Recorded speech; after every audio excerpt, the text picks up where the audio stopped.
Before they left, they trashed the place to make a fake scene and throw Tsukasa off their trail. Then set off on an 80-kilometer trek. They got lost a few times along the way. Senku used a hexagonal lens to take bearings. But it wasn't super accurate. Lucky break. Yuzuriya recognized a giant Buddha statue she'd visited with her family.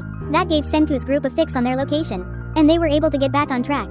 Right after that little win, Taiju noticed Yuzuriya still had some petrified patches on her foot. She insisted she was fine, but Taiju poured a little revival fluid on the spot anyway. The ache and damage in her foot vanished.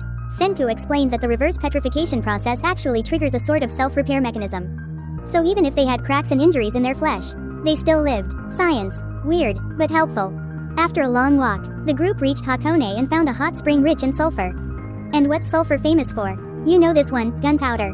Because in front of a gun's mouth, everyone is equal. Meanwhile, Tsukasa had tracked the traces of Senku's group. It didn't take him 5 minutes to guess Senku's aim, and he immediately raced off to stop them. Back with Senku's 3-person team, Senku had already identified 3 ingredients for gunpowder: sulfur from the hot spring, charcoal from burning dead wood, and pre-made potassium nitrate. First you mix them in the classic ratio, 75% potassium nitrate, 10% sulfur, 15% charcoal, and add a little glucose to boost the burn. This is the top-tier recipe, officially approved by Samsung. Kids, do not try this at home. Finally, you apply physical force until the mix compacts into a solid mass, and that's your product. When Taiju heard the phrase, apply physical force, he got all excited, picking up rocks, smashing things, and nearly blew the whole place sky high. But thanks to that idiotic stunt, Senku actually got to test the explosive power of the new gunpowder they'd made. Yuzuriya was worried that Senku would use the gunpowder to attack Tsukasa, but he assured her that he only meant to use it as leverage for negotiation. Only if absolutely necessary would he actually fire it. While they were still trying to put out the smoke from the explosion, the group noticed another column of smoke in the distance.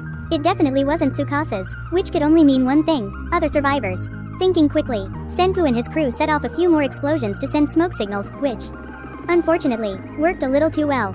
Because guess who found them thanks to those smoke signals? Yep, Tsukasa. While Taiju was off gathering firewood, Tsukasa arrived and took Yuzuriya hostage. He demanded that Senku hand over the formula for the revival fluid in exchange for her freedom. If Senku submitted, he'd be spared, but if he resisted, Tsukasa would cut him down without hesitation. Seeing Tsukasa's knife pressed against Yuzuriya's throat, Senku had no choice but to reveal the formula. True to his word, Tsukasa released Yuzuriya, but Senku still refused to surrender. He was loyal to science to the very end. Tsukasa truly didn't want to kill Senku, but he had no choice. Senku calmly said, "If that's the case, at least make it quick and painless."